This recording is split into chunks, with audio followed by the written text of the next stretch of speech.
Hello everyone, this is Ram sir. Welcome to you all in Varuna Academy. And today I am going to start our new topic of nucleophilic substitution reaction. It means second part of nucleophilic substitution reaction. Second possibility, that is SN1 reaction. In last video I have completely SN2 reaction, which was very interesting, and thanks because of your response. Now it's really I'm also feeling very positive because that video definitely it will help you a lot. And the second part, it is for SN1 reaction. It is equally important.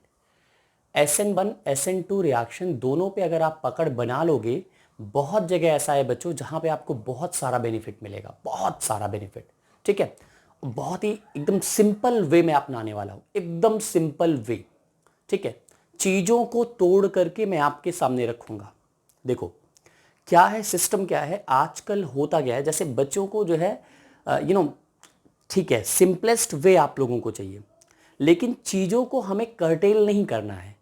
बिना cartel करते हुए, बिना चीजों को delete करते हुए पूरा content देना है, और साथ ही साथ the way and the language as well as the way expression, ये सारी चीजें जो है वो आप तक इजीएस्ट वे में पहुंचाने का यही मेरा टारगेट है ना. ठीक है, तो मेरी कोशिश है पूरी तरीके से जो है चीजों को आप तक मिले भी और इजी वे में मिले, यही मैं चाहता हूं. अभी हम स्टार्ट करते हैं. आज मैं आप सभी को बताने वाला हूं, ठीक है, कौन सी रिएक्शन बेटा, SN1 के बारे में. एक क्विक रिवीजन लेते हैं बेटा. ठीक है, SN1 का फुल फॉर्म क्या होगा बच्चों. ठीक है, SN1 के फुल फॉर्म की अगर हम बात करते हैं, ठीक है, तो ध्यान दीजिएगा. SN1 क्या हो जाएगा, one stand for dear children, wait a minute dear children. ठीक है, SN1 की बात करता हूं. इसका जो होगा बेटा full form, one stand for unimolecular nucleophilic substitution reaction. Okay, unimolecular nucleophilic substitution reaction. बेटा यही फुल फॉर्म है आपका जो है SN1 रिएक्शन का.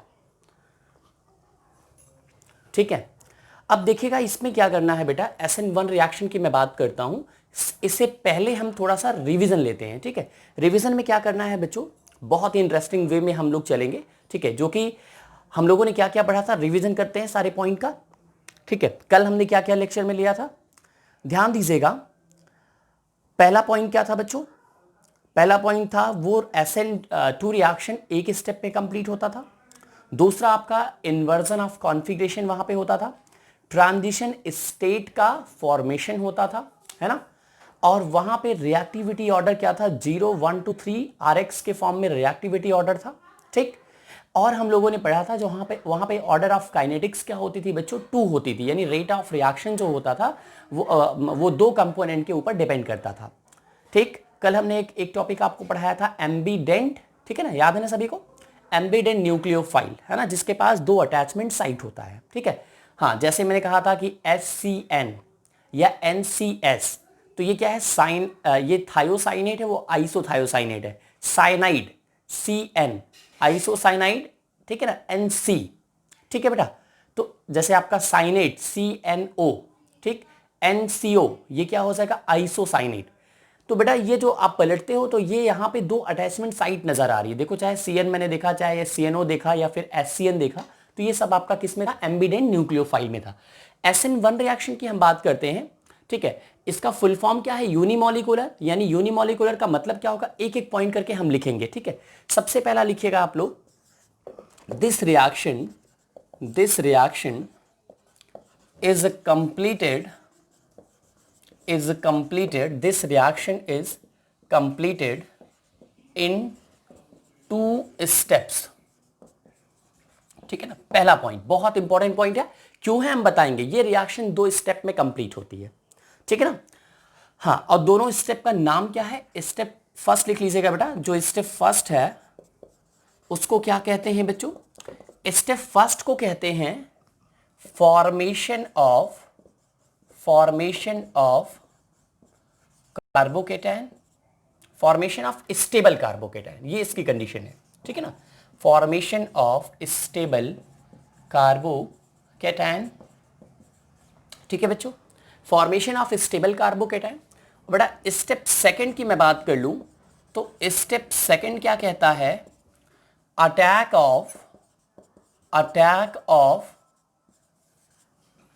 Of nucleophile, attack of nucleophile on stable carbocation, ठीक है, हम करके दिखाएंगे बच्चों, आसानी से हम करके दिखाएंगे, ठीक है। हाँ, थोड़ा सा स्टार्टिंग में वीडियो जो है वो हो गया, ठीक है, हाँ आई थिंक थोड़ा सा टेक्निकल प्रॉब्लम था, बस 1 मिनट मैंने लिया, ठीक है। अब जो है चीजें एकदम स्मूथ वे में चलेंगी। नेक्स्ट हम बात करते हैं सेकंड क्या है, और हाँ, इन this reaction I will make you understand each and every point. पहले आप नोट्स लिख लो जल्दी से, जो मैं लिखा रहा हूं उसको नोट कर लो, ठीक है ना। In this reaction order of kinetics is equal to कितना होता है बच्चों, इज इक्वल टू 1 होता है, यानी n की जो वैल्यू होती है 1, ठीक है ना, which means rate of reaction depends on only one reactant, ये आपका हो गया बेटा सेकेंड पॉइंट, ठीक है ना। ऑर्डर ऑफ काइनेटिक्स क्या होता है बेटा, 1 होता है, इसका मतलब क्या है कि जो रेट ऑफ रिएक्शन है वो एक ही रिएक्टेंट के ऊपर डिपेंड करता है, ठीक है, लिख लिया। नेक्स्ट पॉइंट लिखिएगा थर्ड, ठीक है ना, in this reaction there is formation of stable carbocation takes place instead of transition state in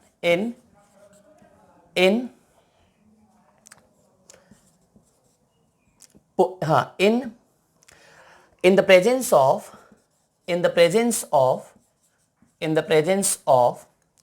polar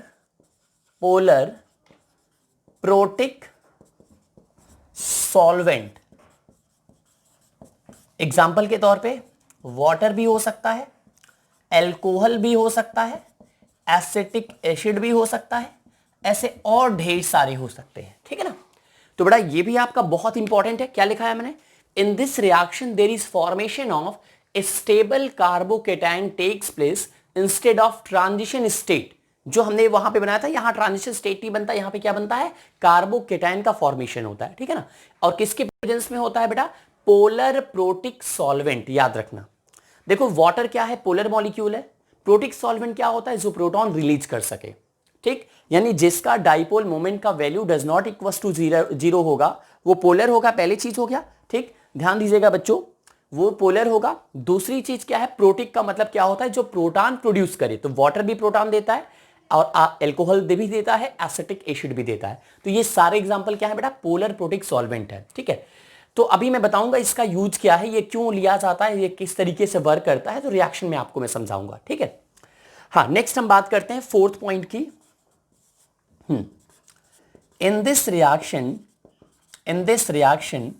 there is retention of configuration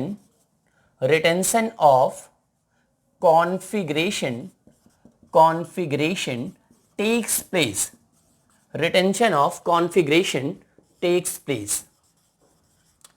place, ठीक है ना। इस रिएक्शन में बच्चों क्या होता है, रिटेंशन होता है ना। अब रिटेंशन क्या होता है मैं अभी लिख दे रहा हूं ऊपर, ठीक है ना। हाँ, रिटेंशन का मतलब क्या होता है बच्चों, ध्यान दो, जैसे ये मार्कर है ना, ये मार्कर है, तो इस मार्कर को 180 पे आप रोटेट कर दो तो क्या हो गया, इन्वर्जन हो गया। एक बार और 180 पे रोटेट कर दो तो क्या हो जाएगा, इसको क्या बोलेंगे हम लोग, एक बार फिर से इन्वर्जन हो गया। तो यानी double inversion is known as retention. और ध्यान दो, अभी कैप कहां है आपका, लेफ्ट साइड में है, 180 पे रोटेट कराया तो राइट साइड में आ गई कैप, और फिर से 180 पे रोटेट कराया तो कहां चली गई, लेफ्ट साइड में।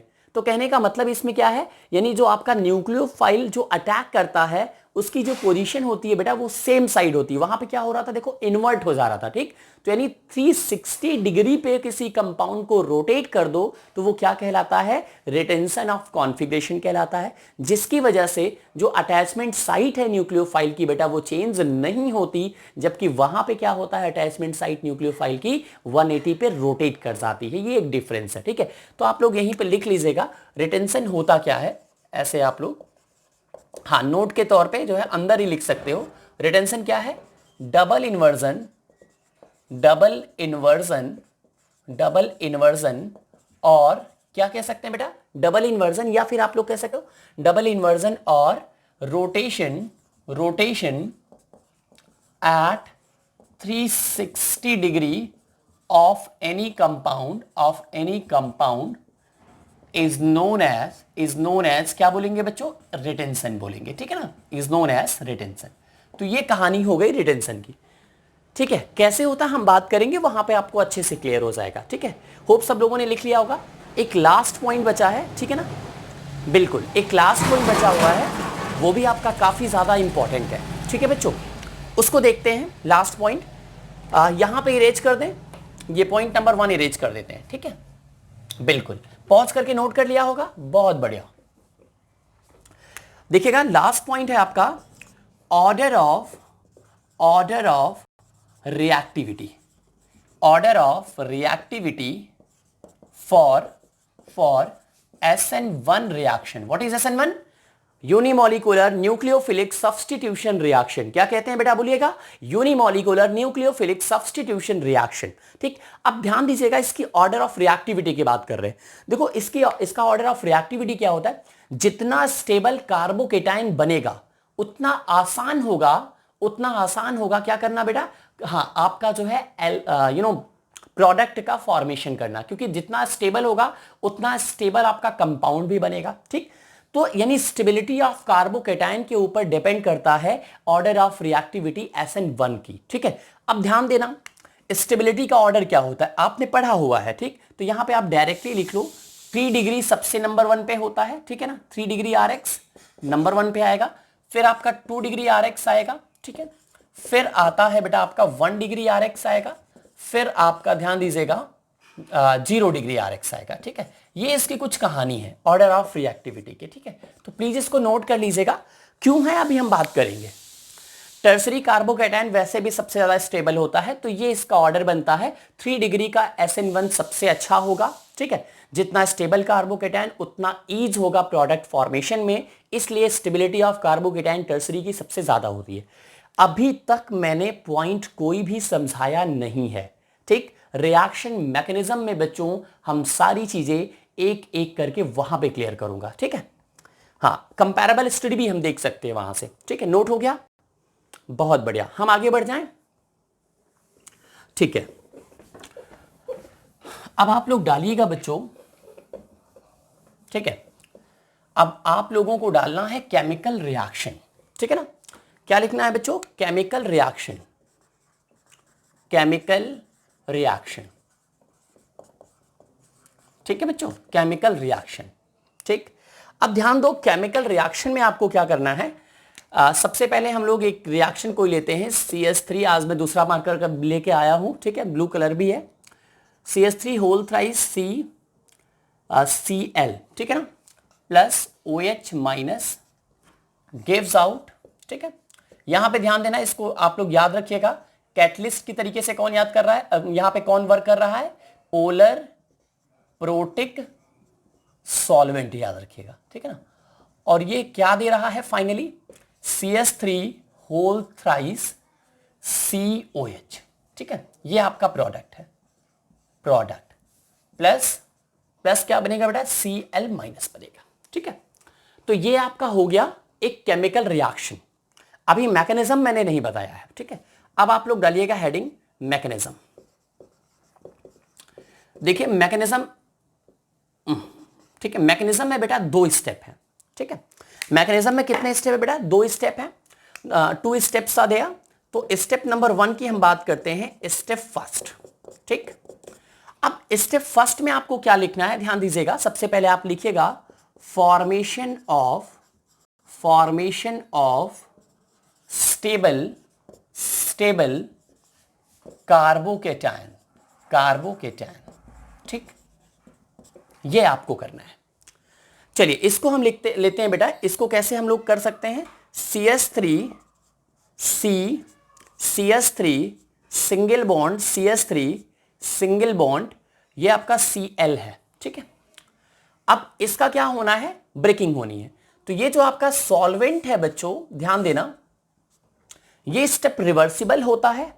जो पोलर प्रोटिक सॉल्वेंट है, क्योंकि यहां दोनों एक साथ नहीं होने वाले, यानी क्या कहने का मतलब है, जैसे हम लोग क्या पढ़े थे SN2 में, वहां पे ब्रेकिंग फॉर्मेशन दोनों एक साथ में होता था, है ना?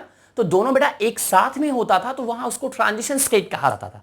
तो एक साइड से अटैक होता था, बैक साइड से अटैक होता था, और फ्रंट साइड से आपका जो ग्रुप था वो डिपार्ट करता था। लेकिन यहां पे क्या होना है, आपका अटैक क्या होना है बेटा? फ्रंट, मतलब अटैक यहां दोनों साइड से हो सकता है। क्यों? क्योंकि पहले आराम से ब्रेकिंग हो रही है और दूसरे स्टेप में फॉर्मेशन हो रहा है।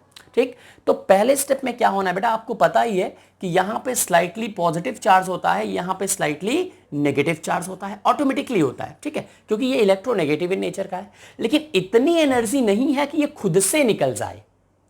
यहां पे इतनी एनर्जी नहीं है कि ये खुद से निकल जाए। तो ये जो आपका पोलर प्रोटिक सॉल्वेंट है बेटा, पोलर प्रोटिक सॉल्वेंट है, ये यही काम करता है। ये क्या करता है पोलर प्रोटिक सॉल्वेंट? ये बेटा आपका जो है, जब ये सॉल्वेशन, यानी ये जो हैलाइड ग्रुप है, जब सॉल्वेट होता है किसके साथ बेटा? Proton of protic solvent.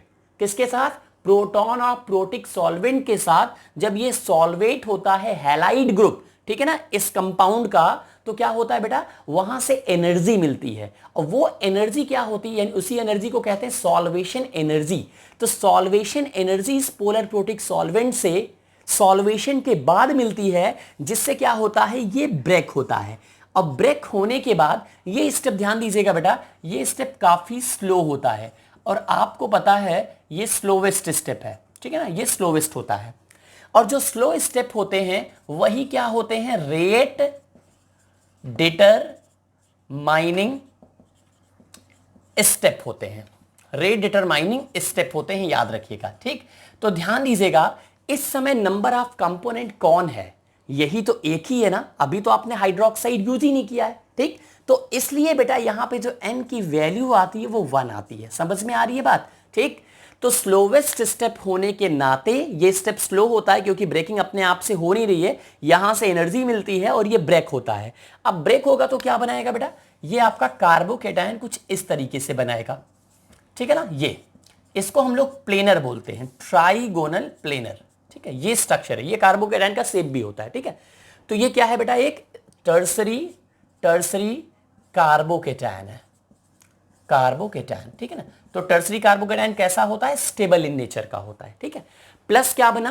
Plus Cl minus बना, प्लस Cl माइनस बना। ठीक, तो समझ में आ गया बच्चों? मैं एक बार रिपीट कर देता हूं। टर्सरी एल्किल हैलाइड कैसे ब्रेक होता है? ये आपका रिवर्सिबल रिएक्शन होता है, ये स्लो होता है। ठीक, जिसकी वजह से इसी को रेट डिटरमाइनिंग स्टेप बोला जाता है। तो रेट ऑफ रिएक्शन किसके ऊपर डिपेंड करती है? इसके ऊपर डिपेंड करती है।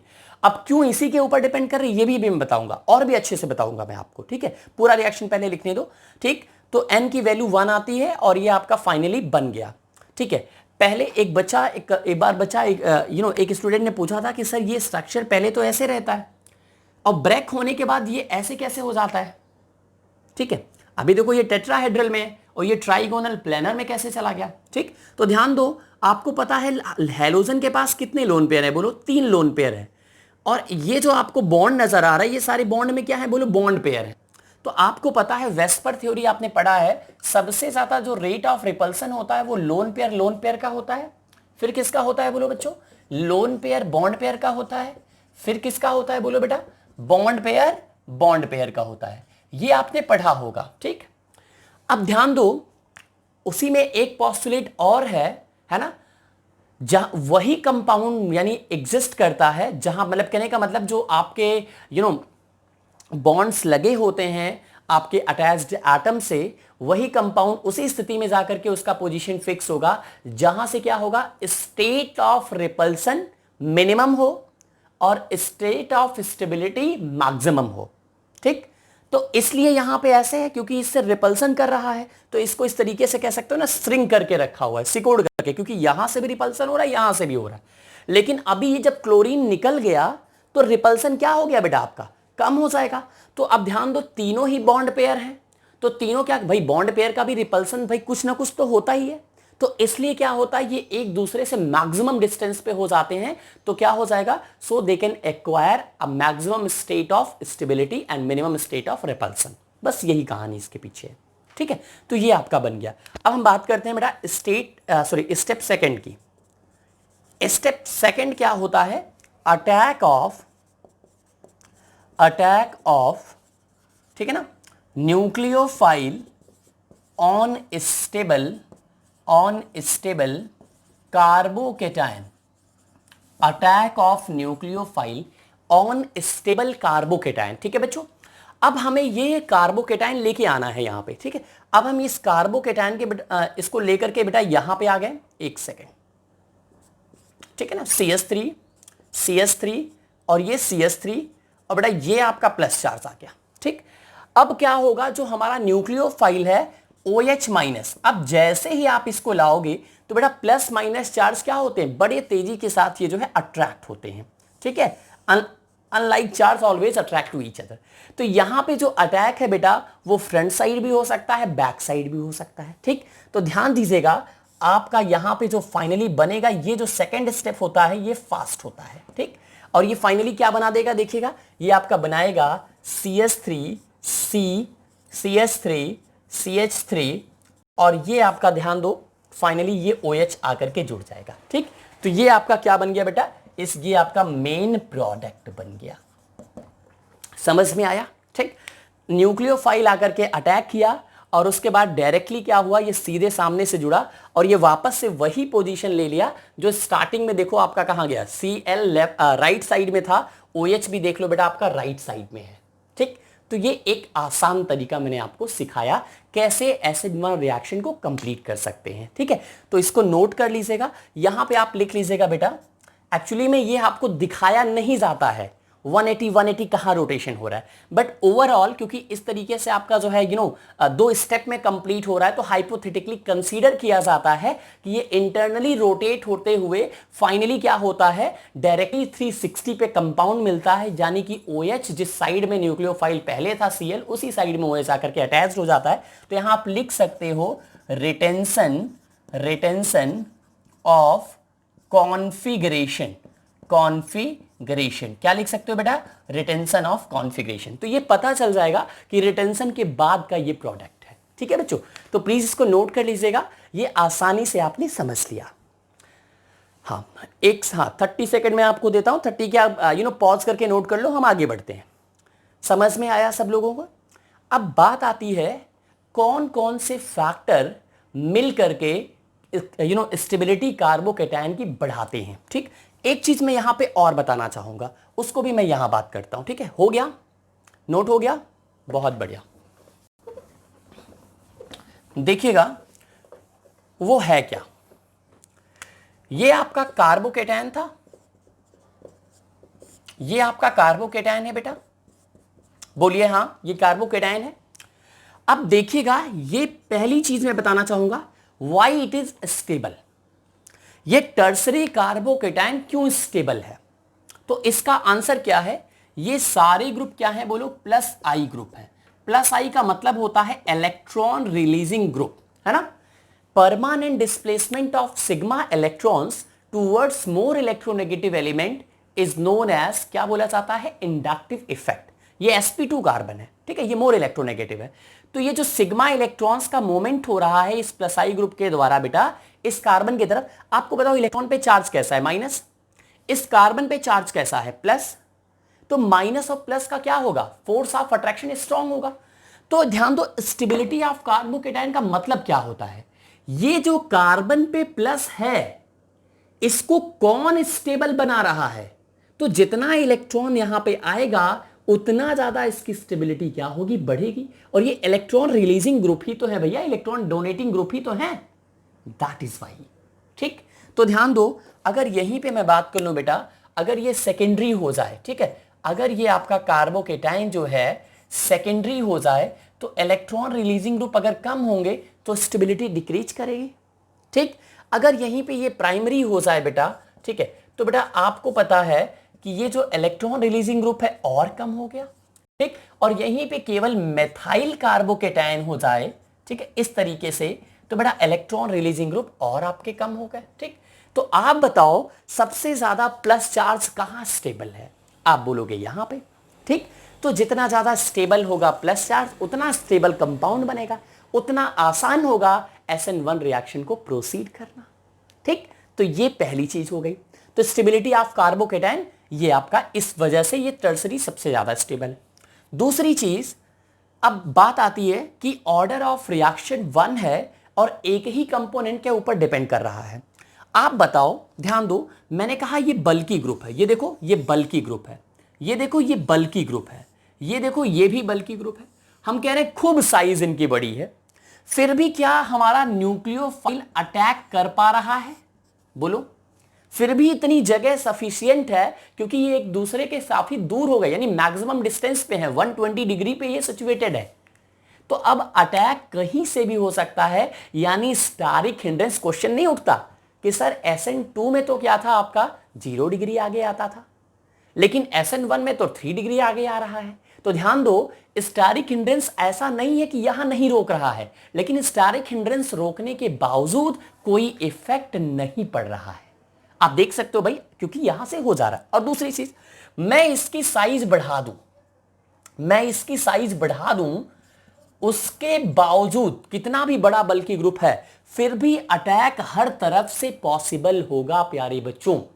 ठीक, तो ध्यान दो, इसके साइज छोटे, यानी न्यूक्लियोफाइल जो है उसकी साइज भी मैटर नहीं कर रही है इस रिएक्टिविटी में, इसलिए इन्हीं के ऊपर डिपेंड कर रहा है। क्यों? क्योंकि स्टेबिलिटी ऑफ कार्बोकेटाइन डिसाइड कर रहा है SN1 रिएक्शन को। ठीक, तो जितना ज्यादा बल्कि ग्रुप होगा, यानी किसके ऊपर डिपेंड किया, मेन कंपोनेंट इसी के ऊपर डिपेंड किया। ठीक है, तो ये यहां पे स्टेबिलिटी जितनी ज्यादा होगी उतनी ज्यादा SN1 रिएक्शन आपका फेवर होगा। ठीक, तो यानी सेकंड कंपोनेंट के ऊपर डिपेंड नहीं कर रहा है।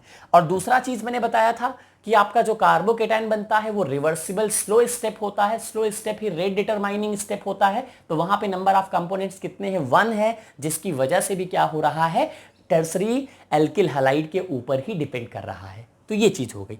अब लास्ट आपका अंतिम चीज आपको बता दें, ठीक है, वो लास्ट चीज कौन सी है, ध्यान दीजिएगा। Now I am going for the last thing and which is also very important, factors, है ना, फैक्टर्स which are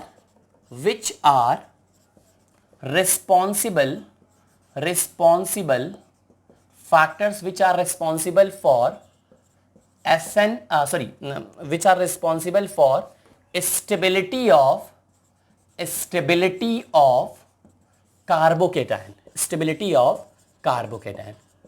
कार्बोकेटाइन। कौन से फैक्टर्स जो हैं वो बेटा रिस्पॉन्सिबल है कार्बोकेटाइन को स्टेबल बनाने में। ठीक है, तो ध्यान दीजिएगा इसमें कौन कौन से फैक्टर। पहला ध्यान दो, स्टेरिक हिंड्रेंस। ठीक है, अब बाय द वे क्यों मैं बता रहा हूं स्टेरिक हिंड्रेंस, बल्कि ग्रुप ज्यादा जब होंगे तभी स्टेरिक हिंड्रेंस ज्यादा होगा, और बल्कि ग्रुप ज्यादा होंगे तो वो क्या आपका किस तरीके से काम करेंगे, प्लस आई की तरीके से काम करेंगे। तो बस आपको इनडायरेक्टली वही चीज है, ध्यान दो। दूसरा क्या है, number of plus I groups. ठीक, number of plus I groups, या ब्रैकेट में कह सकते हैं कि स्टेरिक हिंड्रेंस कब होगा, जब नंबर ऑफ बल्की ग्रुप काफी ज्यादा होंगे, बल्की ग्रुप्स। ठीक है ना, ये हो गया आपका कहानी। ठीक है, number of plus I groups जितने ज्यादा उतना वही आपके बल्की ग्रुप है, वही स्टेरिक हिंड्रेंस प्रोड्यूस कर रहे हैं। तो ये क्या करता है बेटा, इनडायरेक्टली आप क्या कह सकते हो, इनडायरेक्टली ये SN1 रिएक्शन को सब फेवर कर रहे हैं। नेक्स्ट ध्यान दो, कार्बोकेटाइन को और कौन स्टेल करता है बोलो। ठीक है, हाइपर कॉन्जुगेशन, हाइपर कॉन्जुगेशन, यानी जो कंपाउंड जितना ज्यादा हाइपर कॉन्जुगेटिव स्ट्रक्चर देता है वो उसका कार्बोकेटाइन उतना ज्यादा स्टेबल होता है। नेक्स्ट आपका फैक्टर है बेटा resonance stabilization. Resonance stabilization, resonance stabilization, ठीक है ना। हाँ, आप इसको भी नोट कर लो, रेजोनेंस स्टेबलाइजेशन यानी जो कंपाउंड जितना ज्यादा रेजोनेटिंग स्ट्रक्चर देगा फिर से आपका कार्बोकेटाइन स्टेबल होगा, क्योंकि resonance is directly proportional to stability. ठीक, तो ये भी एक फैक्टर है जो बेटा क्या करता है, स्टेबिलिटी को बढ़ाता है। ठीक है, तो प्लीज इसको भी नोट कर लीजिएगा, ये भी बहुत इंपॉर्टेंट है। ये मैंने कुछ आपको फैक्टर्स बताएं जो कि रिस्पॉन्सिबल है किसके लिए बेटा, स्टेबिलिटी कार्बोकेटाइन की बढ़ाते हैं। यानी ये सारे फैक्टर किसको फेवर करेंगे बोलिएगा, ये सारे फैक्टर SN1 रिएक्शन को फेवर करेंगे। ठीक है, बिल्कुल। अब बेटा लास्ट ये तो हो गया आपका जो है SN1 रिएक्शन के बारे में पूरी इंफॉर्मेशन। ठीक है, दो चीज और बतानी है जो कि कॉमन है, उसको भी हम जान लेते हैं। ठीक है, नोट के तौर पे लिखेंगे। ये हो गया, इसके बाद दो चीज और। देखो मेरा टारगेट क्या होता है बच्चों, जो चीज पढ़ो थोड़ा खाओ अच्छा खाओ, जो पढ़ो वो सॉलिड होना चाहिए।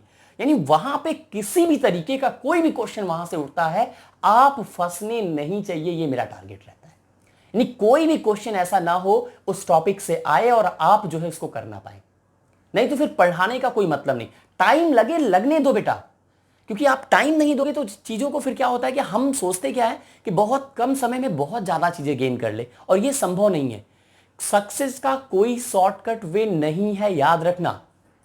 सक्सेस का हमेशा लॉन्ग कट वे आप अगर प्रॉपर चैनल के थ्रू जाओगे तभी आपको मिलेगी। ठीक है ना, तो याद रखिएगा स्लो जो होते हैं, slow runners win the race, याद रखना। चलिए आगे हम बढ़ते हैं। नेक्स्ट दो चीजें और हम आपको बताएंगे यहां पे। ठीक है बच्चों, दो चीजें और हम आपको बताएंगे। पहली चीज, नोट के तौर पे एक कॉमन फैक्टर आपको लिखना है नोट के तौर पे। ठीक है, वो कॉमन क्या है, ठीक है, इन बोथ, ठीक है, in both SN1 and SN2 reactions, ठीक है ना। अब आप समझ लो ये स्मॉल r है, ठीक है, आदत पड़ गई है। ठीक है, in both SN1 and SN2 reactions, ठीक है ना, फॉलोइंग ऑर्डर ऑफ, ठीक है ना, following order of alkyl halides will be followed,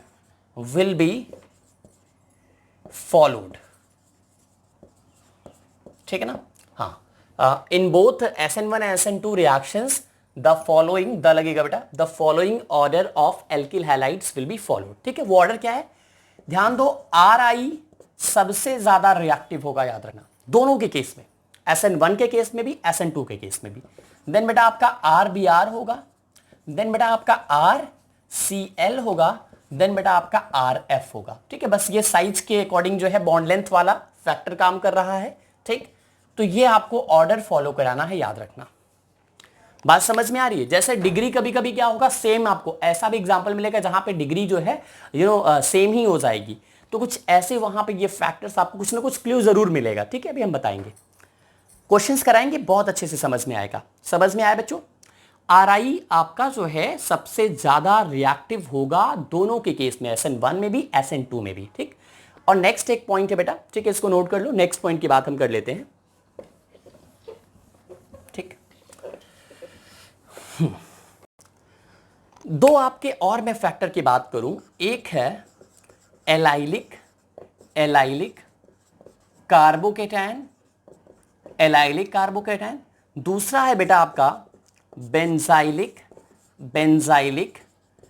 carbocation. ठीक, इन दोनों की भी हम बात कर लेते हैं। तो पहली चीज याद होगा, एलाइलिक क्या होता है, एलाइलिक याद है बच्चों, sp2 कार्बन, मैंने बताया था ना, sp2 कार्बन, उससे लगा हुआ sp3 कार्बन। ठीक, ये आपका पूरा एलाइलिक हैलाइड है। ठीक है, हमें कार्बोकेटाइन जानना है, तो ये हेलोजन गया होगा, यहां पे प्लस चार्ज आया होगा। ये क्या है बोलो, ये एक एलाइलिक कार्बोकेटाइन है कि नहीं बोलो भाई, sp2 से sp3 लगा था बट हेलोजन निकला तो प्लस आ गया यहां पे। ठीक, तो ये एलाइलिक कार्बोकेटायन है। बेंजाइलिक की बात करें बेटा, sp2 कार्बन क्या होता था, बेंजीन का, फिर उससे sp3 लगता था, फिर ये क्लोरीन, तो ये क्या है, बेंजाइलिक हैलाइड है। बट यहां से भी आपका गया होगा तो क्या आ जाएगा, बेंजाइलिक कार्बोकेटायन आ गया। ठीक, ध्यान दो, ये भी स्टेबलाइज होते हैं। कैसे स्टेबलाइज होते हैं, देखो ये बॉन्ड यहां शिफ्ट हो सकता है, बोलो हो सकता है कि नहीं भाई, रेजोनेंस स्टेबलाइजेशन हो सकता है। और ये क्या देगा, बोलो भाई, अगर ये यहां शिफ्ट होगा तो ये प्लस चार्ज यहां आ जाएगा, क्या बन जाएगा, CH2 पे आ जाएगा, देखो प्लस सिंगल बॉन्ड CH, और बेटा यहां पे डबल बॉन्ड ये CH2 हो जाएगा। ठीक है, अगर बेटा रेजोनेंस नहीं आता है तो मैं एक लेक्चर दे लूंगा रेजोनेंस के लिए, अच्छे से समझ में आ जाएगा। ठीक है, कुछ लोगों को ये दिक्कत है तो मैं फिर से एक बार बता देता हूं। देखो अब यही चीज ये यहां आएगी, ठीक है, तो ये प्लस चार्ज यहां चला जाएगा तो ये वापस से बन जाएगा। भाई देखो ये डबल बॉन्ड यहां गया तो इनके बीच में डबल बॉन्ड आया, और यहां सिंगल हो गया प्लस यहां आ गया, वही चीज हुआ है। ये डबल बॉन्ड यहां जाएगा तो इनके बीच में डबल आएगा, यहां सिंगल होगा प्लस यहां चला जाएगा, ये हो गया। हो कैसे रहा है, अगर ये जानना है ध्यान दो, तो ये भी सिंपल तरीका है, CH2 double bond CH single bond CH2 plus, यही है ना। ठीक है, यही है ना। ये बॉन्ड बेटा कुछ ऐसे टूटेगा, देखो ऐसे टूटेगा, तो हेड की तरफ चार्ज कैसा आएगा, बोलो माइनस, और टेल की तरफ चार्ज कैसा आएगा, प्लस। तो बेटा एडजेसेंट एटम पे कैसा चार्ज है, बोलो एक पे माइनस है एक पे प्लस है, तो यहां पे क्या हो जाएगा, डबल बॉन्ड आएगा। भाई ये माइनस ये प्लस मिलकर के डबल बॉन्ड बनाएंगे कि नहीं, तो ये देखो डबल बॉन्ड हो जाएगा, यहां पे सिंगल बॉन्ड, और इस प्लस से कोई नहीं जुड़ा, देखो इस प्लस से कोई नहीं जुड़ा, यहां पे डबल बॉन्ड हो गया। ठीक, तो ये एक तरीका होता है, ठीक है, करने का। बट ठीक है, अभी बॉन्ड के शिफ्टिंग से ही आप जानो, कोई दिक्कत नहीं है। ठीक है, तो ये क्या हो गया, रेजोनेटिंग स्ट्रक्चर किसका हो गया, एलाइलिक कार्बोकेटायन का। बेंजाइलिक का देख लीजिएगा, बेंजाइलिक में क्या होगा बेटा, ठीक, ये कैसे हो सकता है, ये बॉन्ड यहां शिफ्ट हो जाए तो ये प्लस कहां आएगा, यहां से ध्यान देना, जहां से टेल आपका जो है बनेगा, अगर इसको तोड़ोगे इस बॉन्ड को तो टेल यहीं आएगा, तो प्लस यहां आएगा। तो जो पहला रेजोनेटिंग स्ट्रक्चर होगा बेटा इसका, वो कुछ इस तरीके से होगा। ठीक, यहां पे आ जाएगा प्लस और यहां पे आ जाएगा double bond CH2, am I right? अब ध्यान दो, ये वाला अगर ये जो यहां पे अगर शिफ्ट हो जाए कुछ ऐसे, तो क्या हो जाएगा, यहां माइनस यहां प्लस, फिर ये डबल बॉन्ड प्लस चार्ज यहां आ जाएगा। रेजोनेंस नहीं आ रहा है समझ में, रेजोनेंस का एक वीडियो मैं ले लूंगा 100%, ठीक है, क्योंकि रेजोनेंस आएगा आगे चल के। ठीक है, अभी हम रेजोनेंस समझाने लगेंगे, लेक्चर बहुत लंबा हो जाएगा। ठीक है, चार्ज का ही है, मैं एकदम अच्छे से आपको समझा दूंगा। अभी ये चीज यहां शिफ्ट करेगी, प्लस यहां पे आएगा। ठीक है, तो क्या हो जाएगा बच्चों, देखो ये पॉजिटिव चार्ज यहां आ गया, और ये आपका हो गया डबल बॉन्ड, और ये आपका कुछ इस तरीके से देख सकते हो। एक बार अभी एक बॉन्ड और बचा हुआ है, तो ये बॉन्ड इधर शिफ्ट जब होगा, देखो ये, तो क्या हो जाएगा, यहां डबल बॉन्ड आ जाएगा, प्लस यहां आ जाएगा, यानी फाइनली जो स्ट्रक्चर मिलेगा वो कुछ इस तरीके से मिलेगा। ठीक है, यहां पे आपका आ जाएगा प्लस चार्ज, और ये हो जाएगा डबल बॉन्ड CH2, और ये आपका हो जाएगा यहां पे डबल बॉन्ड ये। ठीक है, तो बेटा कितने स्ट्रक्चर आपको नजर आ रहे हैं, 1 2 3 4। ठीक है, ये 4 रेजोनेटिंग स्ट्रक्चर किसके हुए बोलो, बेंजाइलिक कार्बोकेटायन के, और 2 रेजोनेटिंग स्ट्रक्चर किसके हुए बोलो, एलाइलिक कार्बोकेटायन के। तो रेजोनेटिंग जो फैक्टर होता है ये किसको प्रेफर करता है, ये दोनों ही SN1 रिएक्शन को प्रेफर करेंगे। कहने का मतलब बच्चों क्या हुआ, यानी अगर स्टेबिलिटी की बात आएगी कार्बोकेटायन के, जो कि SN1 को ही हमेशा फेवर करेगा, तो ऐसे जो स्ट्रक्चर्स आपको मिलेंगे, बाय द वे एलाइलिक मिला या आपको बेंजाइलिक मिला, तो दिमाग में रखिएगा ये सब क्या करते हैं, रेजोनेंस स्टेबलाइजेशन करते हैं जब इनका कार्बोकेटायन बनता है। और वो दोनों ही, मैंने कहा है ना, कार्बोकेटायन अगर स्टेबल होगा तो कौन सा पॉसिबिलिटी बनेगा, SN1 रिएक्शन की पॉसिबिलिटी बनेगी। ठीक है, तो ये आप नोट कर लो। अब फाइनली लेक्चर आपका एंड होने से पहले हम जो है कुछ क्वेश्चन कर लेते हैं, ताकि ये हो जाए कि हमें अच्छे से आ गया। ठीक है, और क्वेश्चन जाने से पहले, before going to the questions, I want to revise just for 2 minutes. I think सबको याद हो गया होगा। By the way SN1 SN2 में डिफरेंस आ गया। ठीक है, आया तो आता तो नहीं है, इंपॉर्टेंट नहीं है, बट SN1 SN2 आपका रिएक्टिविटी के टर्म में आता है। ठीक है, तो मैं जल्दी से कर लूं। SN2 रिएक्शन 1 स्टेप, ये 2 स्टेप। SN2 रिएक्शन क्या होता है, ऑर्डर ऑफ काइनेटिक्स 2 होती है, यहां पे ऑर्डर ऑफ काइनेटिक्स 1 होती है। SN2 रिएक्शन, ठीक, ट्रांजिशन स्टेट का फॉर्मेशन होता है, यहां पे कार्बोकेटायन का फॉर्मेशन होता है। ठीक, SN2 रिएक्शन की बात करें, SN1 में कार्बोकेटायन, यहां पे हो गया आपका ट्रांजिशन स्टेट। फिर SN2 रिएक्शन की बात करें, यहां पे इन्वर्जन ऑफ कॉन्फिगरेशन होता है, यानी 180 रोटेशन होता है, और यहां पे रिटेंशन ऑफ कॉन्फिगरेशन होता है। रिएक्टिविटी की हम बात कर लें, रिएक्टिविटी क्या होता है, SN2 में 0 1 2 3 और यहाँ पे 3 to 1 0 एल्किल हैलाइड का जो रिएक्टिविटी है, ठीक है। फिर हम लोगों ने मैकेनिज्म भी दोनों का देखा। ट्रांजिशन स्टेट सबको पता है ना, ट्रांजिशन स्टेट क्या होता है? A state of reaction where both the formation and breaking of bond takes place simultaneously.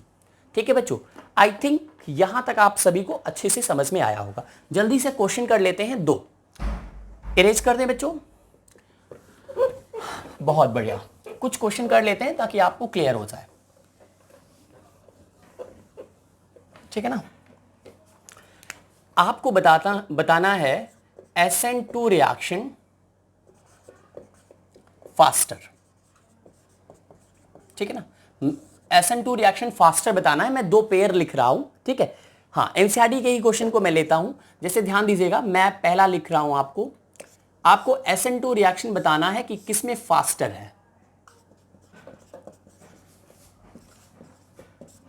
चलिए, पहला पेयर आपके सामने आ चुका है, ठीक है। तो एक मैं बता दूंगा और दूसरा पेयर भी मैं कर लेता हूं, ठीक है। दूसरा पेयर भी मैं आपको देता हूं।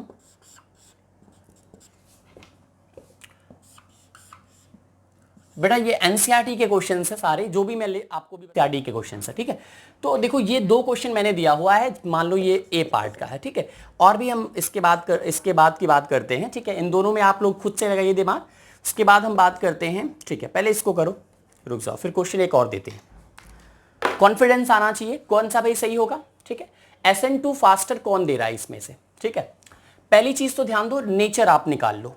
समझ में आ रही बात? नेचर का मतलब ये कौन सा एल्किल हैलाइड है, ये प्राइमरी है, सेकेंडरी है, टर्सरी है, ठीक। ध्यान दो बेटा, क्लोरीन जिस कार्बन से लगा है उससे केवल एक कार्बन लगा है, यस नो बोलो। क्लोरीन किस कार्बन से लगा है? इससे, हाइड्रोजन से नहीं लगा है। हाइड्रोजन तो भाई ऊपर नीचे बॉन्ड बना लेगा ओपन करोगे तो क्लोरीन इस कार्बन से लगा और इससे एक लगा है, उससे 2 लगे हैं, लेकिन इन दोनों से हमसे मतलब नहीं है, हमें तो इससे मतलब है ना। तो ये हो गया प्राइमरी RX। समझ में आया? ये ध्यान दो, क्लोरीन जिस कार्बन से लगा है, क्लोरीन इससे लगा है, इससे कितने कार्बन लगे? इससे 2 लगे हुए हैं, है ना। तो बेटा ये जो आप ध्यान दो, ये कैसा हो गया? ये सेकेंडरी RX हो गया, ठीक। अब रिएक्टिविटी ऑर्डर क्या होता है SN2 के लिए, बोलो।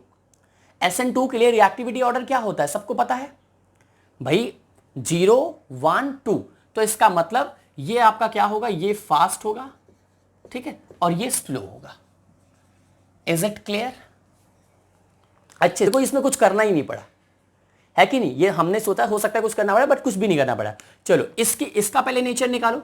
आयोडीन जिस कार्बन से लगा है वो ये कार्बन है, इस कार्बन से कितना लगा है? 1, यानी ये प्राइमरी RX है, ठीक। इसकी बात कर लेते हैं। क्लोरीन जिस कार्बन से लगा है उससे केवल एक ही कार्बन इससे भी लगा। देखो क्लोरीन इस कार्बन से लगा, इससे एक लगा हुआ है, तो ये वापस से ये भी क्या है? 1 डिग्री RX है। अब आप बताइए, ये अगर 1 डिग्री RX दोनों हो गए तो हमारा ये तो फैक्टर काम ही नहीं कर रहा है। दूसरा फैक्टर देखते हैं, ये क्या है? ये RI है, और ये क्या है? ये RCl है। कौन ज्यादा फास्टर होता है? दोनों के लिए, SN1 हो या SN2, दोनों के लिए ये होगा। तो ये आपका बेटा फास्ट हो जाएगा और ये आपका स्लो हो जाएगा। इनके कंपेयर में बात कर रहे हैं, ठीक है। क्लियर हो गया? आसान था।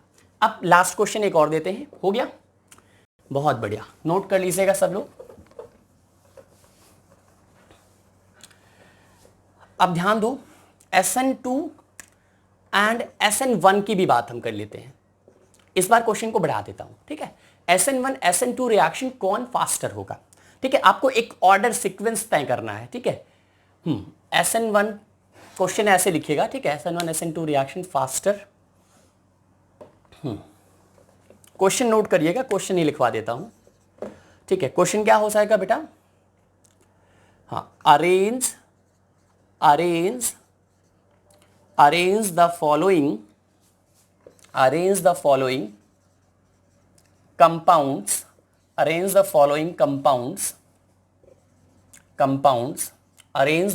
compounds in increasing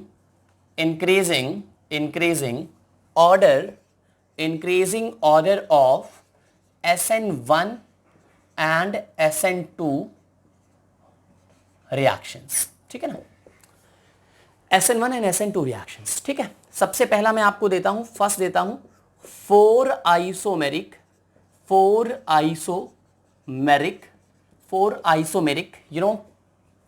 ब्रोमोब्यूटेन्स चलिए सब लोग पहले तो इसको बनाओ, समझ पाए ना। आपको क्या बनाना है, 4 आइसोमेरिक ब्रोमोब्यूटेन्स। तो पहले तो आपको 4 आइसोमेरिक ब्रोमोब्यूटेन्स बनाने हैं, क्लियर। उसके बाद इसको बनाने के बाद SN1 SN2 में आपको अरेंज करना है, ठीक है। तो हम देखते हैं, आप लोग खुद भी कर सकते हैं पॉज करके, या हम तो करने जा रहे हैं इसको जो है, क्योंकि हाँ वीडियो लंबा ना होने पाए, तो आप लोग खुद से करिएगा पॉज करके। अभी हम करते हैं बेटा। ब्रोमोब्यूटेन का मतलब, पहले ब्यूटेन का मतलब 1 2 3 4, ये हो गया ब्यूटेन। ये क्या हो गया, 1 ब्रोमोब्यूटेन हो गया, ठीक। सी, हाँ ध्यान दीजिएगा, कार्बन कार्बन कार्बन कार्बन, एक मिनट ज्यादा हो गया ठीक है। ये बेटा हो गया आपका 2 ब्रोमोब्यूटेन। हम अरेंज भी कर देते हैं, चलो हाइड्रोजन भी मैंने लगा दिया, ठीक है। हाइड्रोजन आई होप सबको आता है लगाना ना। कार्बन की वैलेंसी 4, बची हुई वैलेंसी हाइड्रोजन के द्वारा। जैसे ये कार्बन क्या था, 2 बॉन्ड से लगा था तो CH2 हो गया। ये देखो 1 बॉन्ड से लगा था तो CH3 हो गया, ठीक है। ये Br हो गया, ये Br हो गया, तो 2 तो ये आइसोमर हो गए, ब्रोमोब्यूटेन ही है अभी भी, ठीक है। और क्या हो सकता है, CH3CH, एक आइसोफॉर्म भी तो हो सकता है, ठीक है। ये CH2Br, बेटा किसका नाम क्या है, 1 bromo 2 methyl propane, 1 bromo 2 methyl propane, ठीक है। और इसका नाम है 1 ब्रोमोब्यूटेन, इसका नाम है 2 ब्रोमोब्यूटेन। अभी भी ब्रोमोब्यूटेन का ही है आइसोमर। एक आपका नियो हो सकता है, ठीक है। नियो क्या होगा, ये देखो आपका कुछ इस तरीके से, 2 ब्रोमो 2 मेथाइल, देखिएगा अभी भी तो ये ब्रोमोब्यूटेन ही है। तो 2 ब्रोमो 2 मेथाइल, ये हो गया आपका 2 ब्रोमो, इसका नंबरिंग कैसे हो जाएगा, 1 2 3, ठीक है। तो 2 ब्रोमो हो गया, 2 मेथाइल प्रोपेन, ये है कहानी। तो देखो चारों आपके अलग अलग हो गए। अब सबसे पहला काम आपको क्या करना है, SN1 करना है, फिर SN2 करना है, ठीक है। पहले हम SN1 की बात करते हैं, ठीक। SN1 का कौन सा ऑर्डर, इंक्रीजिंग ऑर्डर, ठीक है। तो इसका पहले डिग्री निकालो। इसका डिग्री क्या है, Br जिस कार्बन से लगा उससे 1 लगाए, देखो Br जिस कार्बन से लगा उससे 1 लगाए, तो ये प्राइमरी हो गया, ठीक। ये क्या है बोलो, Br जिस कार्बन से लगा एक लेफ्ट साइड एक राइट साइड, तो ये क्या हो गया, सेकेंडरी हो गया। Br जिस कार्बन से लगा है उससे ऊपर नीचे और बगल में भी है, यानी कितने हो गए, 3 हो गए। Br जिस कार्बन से लगा 1 2 3, तो क्या हो जाएगा बोलो बच्चों, ये टर्सरी हो जाएगा, ठीक है ना, ये टर्सरी हो गया। Br जिस कार्बन से लगा है, देखो Br जिस कार्बन से लगा उससे 1 कार्बन लगा हुआ है भाई, देखो Br इससे लगा, इससे 1 लगा, इससे 2 लगा, तो इससे हमसे मतलब नहीं है। We have to only keep we have to keep one thing in our mind, what Br is attached to this one carbon and it is attached with only 1 carbon, तो ये अगेन दिस इज प्राइमरी। अब देखो primary secondary tertiary मिल रहा है, but यहां 2 में देखो primary आ गया है, कोई बात नहीं। हमने इसको मान लिया A, इसको मान लिया B, इसको मान लिया C, इसको मान लिया D, ठीक है। तो हमें क्या करना है, इंक्रीजिंग ऑर्डर। तो सबसे देखो SN1 में क्या होगा, इंक्रीजिंग में 1 डिग्री ही आएगा सबसे पहले, क्योंकि टर्सरी सबसे लास्ट में जाएगा। SN1 की बात करते हैं भाई, सबसे ज्यादा स्टेबल कौन होता है, टर्सरी कार्बोकेटायन, तो वहां से SN1 आपका सबसे अच्छा होता है, ठीक है। तो अभी टर्सरी तो सबसे लास्ट में जाना है। अब सबसे कम कौन है, यही तो दोनों में होगा। अब इन दोनों में भी अगर प्राइमरी फंस गया तो कुछ और फैक्टर ढूंढो। यहां पे ध्यान दो, बल्कि ग्रुप का नंबर देखो, प्राइमरी जरूर है बट इसके कंपेयर में और इसके कंपेयर में बल्कि ग्रुप यहां पे ज्यादा कुछ नजर आ रहे भैया। ये बड़ा जरूर है बट बल्कि ग्रुप यहां पे ज्यादा है। मैं आपसे एक बात पूछूं, जैसे ध्यान दो, टग ऑफ वार एक गेम होता है, ठीक है, ध्यान देना, टग ऑफ वार एक गेम होता है। मैं 100, उसमें क्या होता है, वेट के अकॉर्डिंग होता है। एक व्यक्ति अकेला 120 किलो का है ना, 120 किलो पॉसिबल नहीं है, बट ठीक है, होते हैं लोग। और एक तरफ जो है, एक तरफ क्या है, 3 लोग 40-40 केजी के एक तरफ है। तो टग ऑफ वार में कौन सी टीम जीतेगी, ऑब्वियसली जहां पे 3 लोग होंगे 40-40 केजी के, है कि नहीं। बस वही चीज है, ये बल्कि ग्रुप बड़ा जरूर है, यहां से आपका स्टार्ट होगा, ठीक है, लेकिन यहां पे नंबर ऑफ बल्कि ग्रुप ज्यादा है, भले छोटे हैं। तो ध्यान देना बच्चों, तो वही कहानी है, बल्कि ग्रुप क्या करता है बोलो, बल्कि ग्रुप अगर ज्यादा होता है तो SN1 रिएक्शन को फेवर करता है। तो इन दोनों में SN1 फास्टर कौन देगा, ये देगा। तो सबसे पहले क्या हो जाएगा, ए यानी सबसे लो होगा, इससे ज्यादा कौन होगा, C भाई, इससे ज्यादा कौन जाएगा, C भाई, A से ज्यादा C हुआ। अब इन दोनों में नहीं करना, इन दोनों में आपका B निकल के आएगा सामने, ठीक है ना, ये B हो गया। और उसके बाद कौन हो जाएगा लास्ट में आपका D। क्या समझ में आया बच्चों, ठीक है। अब मुझे लगता है SN2 के लिए क्या करना है, ऑर्डर उल्टा कर देना है, तो समझने की जरूरत नहीं, डायरेक्ट इसको उल्टा कर दो, ठीक है ना। उल्टा करोगे तो क्या हो जाएगा, D सबसे कम होगा, फिर B उससे ज्यादा होगा, C उससे ज्यादा होगा, और सबसे ज्यादा कौन होगा बेटा, ए होगा। ठीक है, तो ये हो गया आपका। तो ये भी एक क्वेश्चन था, नोट कर लीजिएगा सब लोग। ठीक है, SN2 का इंक्रीजिंग ऑर्डर हो गया, SN1 का इंक्रीजिंग ऑर्डर हो गया इस कंपाउंड को देखते हुए। एक लास्ट क्वेश्चन बेटा, नोट हो गया, बहुत बढ़िया। ठीक है, लास्ट क्वेश्चन है। अब SN1 SN2 आपको कहीं से कोई दिक्कत नहीं आने वाला है। एक और क्वेश्चन मैं आपको पढ़ा देता हूं, ठीक है, वो भी इंपॉर्टेंट है एक क्वेश्चन। उस क्वेश्चन में ध्यान दीजिएगा, नोट करिएगा। C6H5, ठीक है ना, पहला है C6H5 CH2 Cl, second C6H5 CH, okay, Cl C6H5, ठीक है ना। या एक काम करो, एक तो ब्रैकेट में कर चुके हो ना, ये हो गया आपका।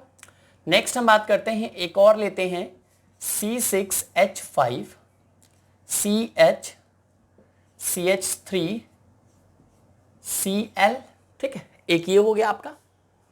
और एक और बेटा लेते हैं लास्ट, फोर्थ C6H5 CH2, एक मिनट, CH2 नहीं करते हैं, इसको लेते हैं CH3,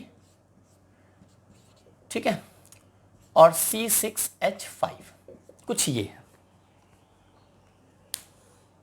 कुछ ज्यादा, ठीक है, 4 लिया है मैंने, ठीक है। C6H5 CH2 Cl, C6H5 CH Cl, C6H5 C6H5 CH, ये C6H5 है क्या, ये फेनाइल है बेटा, है ना, ठीक है, CH3 Cl, और एक है बेटा आपका C6H5 CCl CH3 C6H5। ध्यान दो, आराम से आंसर निकल के आ जाएगा। SN1 रिएक्शन सबसे पहले हम बात करते हैं, ठीक है। तो देखो, ये फेनाइल ग्रुप क्या करता है, रेजोनेंस देता है ना। फेनाइल ग्रुप क्या करता है, रेजोनेंस, स्टेबिलिटी ऑफ कार्बोकेटायन, ठीक। यहां पे फेनाइल ग्रुप एक है, यहां पे भी एक है, यहां पे देखिएगा, यहां पे भी 2 है, यहां 2 है, यहां पे एक है, यहां पे एक है, ठीक है। खुद से सॉल्व कर सकते, खुद से ट्राई करो, ठीक है, कर ले जाओगे, आसान है, मुझे लगता है सबको समझ में आ चुका है।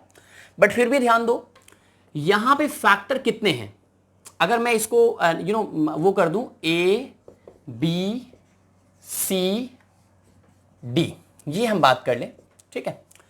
तो देखो यहां पे देखो CH3 भी करता है भाई, CH3 भी तो स्टेबिलिटी कार्बोकेटायन की बढ़ाता ही है ना। तो सबसे लो पे कौन आएगा, ध्यान दो, यहां पे एक ही C6H5 है और कुछ भी नहीं है, और बाकी जगह हर जगह देखो C6H5 के साथ कुछ और भी है, यानी CH3 भी होगा तब पर भी सरप्लस हो जाएगा भाई। अगर इनका कंपेयर करें फिर भी ये सरप्लस है, ठीक। तो आपका फाइनली बेटा क्या होगा, सब इंक्रीजिंग ऑर्डर है तो लो पे आपका ए ही आएगा, और ए से ज्यादा कौन हो जाएगा, सी। क्यों, क्योंकि इन दोनों में जब कंपेयर करोगे तो 2 C6H5 है और इसके पास एक C6H5 एक CH3 है, तो C6H5 मोर डोमिनेटिव होता, because resonance is more dominative than the hyperconjugation as well as, ठीक है। हाँ, याद रखिएगा, जो ये आपका जो है क्या कहते हैं, रेजोनेंस जो होता है वो मोर डोमिनेटिव होता है हाइपर कॉन्जुगेशन से, ठीक है, बट लेस डोमिनेटिव होता है इंडक्टिव इफेक्ट से, याद रखिएगा।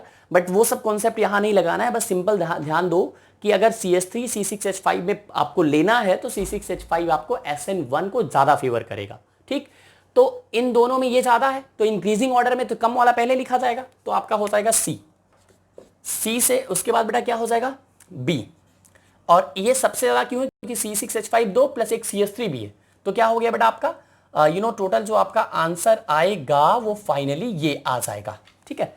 A is least reactive, then more reactive, then most reactive, then toppest, ठीक है।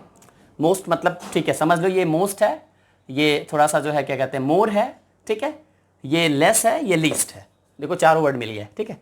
आगे ध्यान देते हैं, ये SN2 की बात करें तो हमको लगता है आराम से हम लोग कर लेंगे, उल्टा करना पड़ेगा, ठीक है। D से ज्यादा कौन होगा बोलो, B होगा, B से ज्यादा कौन होगा बोलो, C होगा, C से ज्यादा कौन होगा बेटा बोलो, A होगा, ठीक है। सबसे ज्यादा A, फिर C, फिर B, फिर D, D सबसे लीस्ट हो जाएगा। तो ये कहानी हो गई। अगर यही डिक्रीजिंग ऑर्डर आया होता तो फिर से पलट लेते भाई, डिक्रीजिंग में क्या हो जाएगा, हायर टू लोअर चला जाएगा, D से ऊपर हो जाएगा, ठीक। एक मैं आपको वो भी मैं बता दूं, मेरा एक्सपीरियंस है बेटा, बच्चे बहुत गलतियां करते हैं, ठीक है। गलतियां कहाँ करते हैं, वो स्पेशली जो है ये एरो लगाने में, जो आपका है नहीं, आपका ग्रेटर देन सिंबल जो आपका है, ये लगाने में गड़बड़ कर देते हैं। तो you can do one thing, जैसे मैंने यहां पे ये लगाया है, आप क्या कर सकते हो, कॉमा लगा दो सिंपल, ये कॉमा लगा दो, इट विल वर्क इक्वली। हाँ, इट विल वर्क इक्वली, ये वैसे ही काम करेगा। अब आपको लिखना है ये कौन सा ऑर्डर आपने बनाया है, इंक्रीजिंग ऑर्डर, तो आप एक एरो ऐसे लगा करके यहां पे क्या लिख दो बेटा, increasing order, increasing order, increasing order of SN1 reaction, increasing order of reactivity of SN1 reaction, है ना, increasing order of reactivity of SN1 reaction,